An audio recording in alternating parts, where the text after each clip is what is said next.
Vámonos, ya tenemos en la línea a Santiago Aguirre Espinosa, director del Centro de Derechos Humanos Miguel Agustín Pro Juárez. Esto es El Rollo de... En Así las Cosas Jalisco AM. Este es El Rollo de...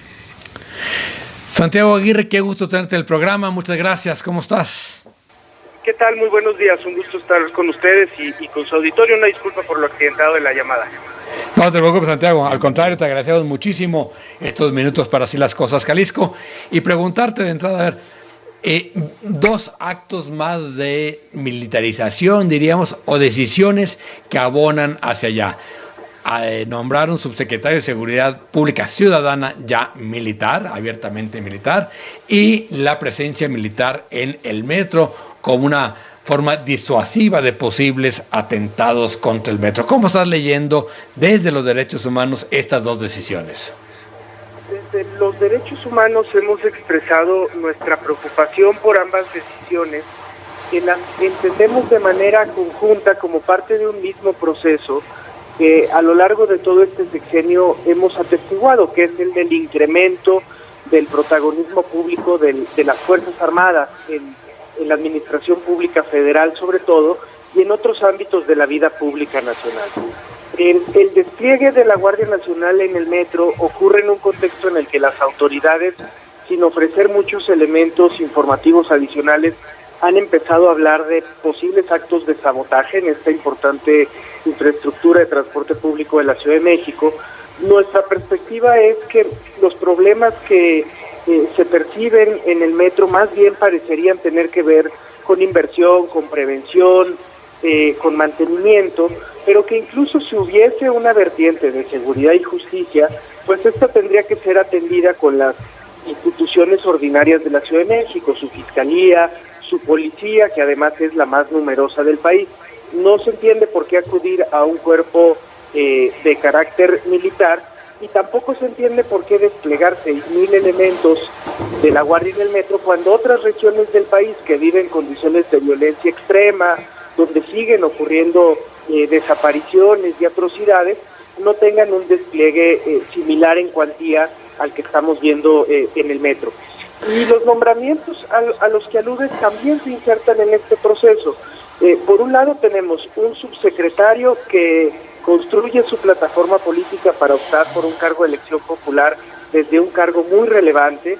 Eso nos muestra la irresponsabilidad de nuestra clase política frente a la crisis de violencia e impunidad que vive el país. No debería aspirarse un cargo de elección popular desde posiciones tan relevantes como la Subsecretaría de Seguridad Pública, pero cuando se genera ese vacío, los nombramientos son, por un lado, elevar a rango de subsecretario a quien fuera comandante de la Guardia Nacional y con eso darle otra posición al ejército en una dependencia que tiene vocación civil, y por otro lado, nombrar como comandante de la Guardia a un general que sus encargos más recientes fueron de naturaleza administrativa, que no estuvo en la conformación inicial de la Guardia y que por tanto hay que suponer está ahí para transmitir las órdenes de la Sedena y no para otra cosa. Por eso las dos decisiones van de conjunto y nos muestran esta inercia de mayor protagonismo castrense.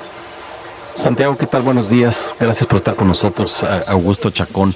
Me parece que ya a partir de este despliegue de la Guardia Nacional en el metro hay otra lectura para esto. Sí, por supuesto, la militarización es una forma de claudicar de la autoridad civil, es un facilismo en el que incurren las autoridades, pero ahora este despliegue del que no tenemos un diagnóstico preciso también nos dice que la Guardia Nacional se va a usar para el juego político. Ya lo mencionabas con el caso del subsecretario, pero parece que el mensaje es, sin dar pistas, es que hay sabotaje, estamos seguros de que hay sabotaje, que vamos a desplegar la Guardia Nacional, y así no solo se militariza, sino la seguridad, y el cuerpo de seguridad más importante que ha creado este régimen se convierte simplemente en un instrumento para pasar un mensaje político. Tienes toda la razón, y es una de las vertientes más preocupantes, la politización de las Fuerzas Armadas. Ciertamente hay antecedentes. Aquí en el Centro PRO tomamos en aquel momento registro y no tuvimos mucho eco en la opinión pública sobre cómo el general Cienfuegos apoyó la reforma educativa del gobierno de Peña Nieto e intervino activamente en ese debate público. En ese tiempo decíamos nosotros, esta no es una buena señal, no le corresponde al comandante de las Fuerzas Armadas involucrarse en el juego político. Pero aunque tenemos esos antecedentes, lo que estamos viendo en el presente no solo continúa esa misma inercia preocupante, sino que la ha profundizado a unos niveles que sí generan riesgos para la democracia mexicana en el futuro. Por ejemplo, la presencia de las Fuerzas Armadas en el evento que protagonizó el presidente de la República después de marchar sobre Avenida de Reforma en el Zócalo, que difícilmente puede considerarse fue un evento de Estado, más bien fue un evento partidista, es una presencia preocupante también desde esta óptica. Las Fuerzas Armadas, por su especial naturaleza, tendrían que estar ajenas a este rejuego político. Cuando uno oye al secretario Sandoval hablar de la transformación del país y adoptar la narrativa presidencial, o cuando uno ve la Guardia Nacional desplegada en el metro de la Ciudad de México, seguramente para proteger el proyecto político de la jefa de gobierno, pues es muy difícil no interpretar que eso es parte de una politización creciente de las Fuerzas Armadas que no es positiva para el país.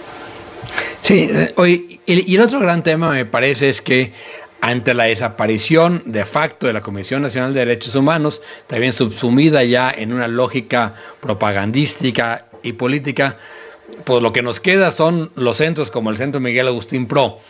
¿Cómo han visto ustedes la evolución de las violaciones de derechos humanos a lo largo del sexenio? Como lo señalas bien, hay una partidización de la Comisión Nacional de los Derechos Humanos, que no era un organismo que funcionara, pero que no está cambiando para bien, sino que está retrocediendo. Desde nuestra perspectiva, en el tema específico de abusos militares, sí es tangible que ha habido un relativo descenso de lo que ocurría en otros sexenios, ¿no? Y en honor a la verdad lo tenemos que decir como es. El tema es que eso no está anclado en reformas profundas de las Fuerzas Armadas y de las corporaciones de seguridad, sino que es una consecuencia de la concentración de poder presidencial y de la insistencia del presidente López Obrador en que se respeten los derechos. Eso nos coloca en una situación en la que después de 2024, con mucha facilidad, al no haber habido cambios institucionales, podríamos volver a los escenarios que vimos antes. Ahora, yendo a otras aristas, las prácticas de las fiscalías, la recurrencia de las desapariciones, la impunidad generalizada, ahí desde luego que no podemos hablar de cambios positivos. Cuando el presidente de la República dice se han erradicado y eliminado ya las violaciones a derechos humanos en México, desde luego que no está haciendo un retrato asertivo y veraz de la realidad, porque estos problemas sistémicos siguen ocurriendo. Perfecto. Oye, y nada más para terminar, y efectivamente también hay una, digamos, en la medida que la Guardia se confronta menos o se ha confrontado menos, pues ha habido menos violaciones a derechos humanos. Sin embargo, lo que vimos, por ejemplo, en el operativo de Culiacán, nos permite ver una perspectiva de que esto puede cambiar y pronto. Sin duda alguna, por eso es un descenso muy entrecomillado, ¿verdad? Y lo que vimos en Culiacán lo refleja. La autoridad dice fue un operativo quirúrgico, pero el número oficial de muertes iba en 30. Entonces, claro, son equilibrios muy precarios que a veces pueden estar basados más en una contención del Estado que no es positiva. Tampoco. Nosotros aquí en el Centro Pro insistimos mucho en que el despliegue sin inteligencia militar que vimos en el sexenio de Peña Nieto o en el sexenio de Calderón era en sí mismo causa de violencia. Hoy eso está retraído, pero nada lo sustituyó. No lo sustituyó un despliegue eficaz de la Fiscalía General de la República para desmantelar redes criminales, y entonces tampoco termina siendo una solución a los problemas de violencia que presenta el país.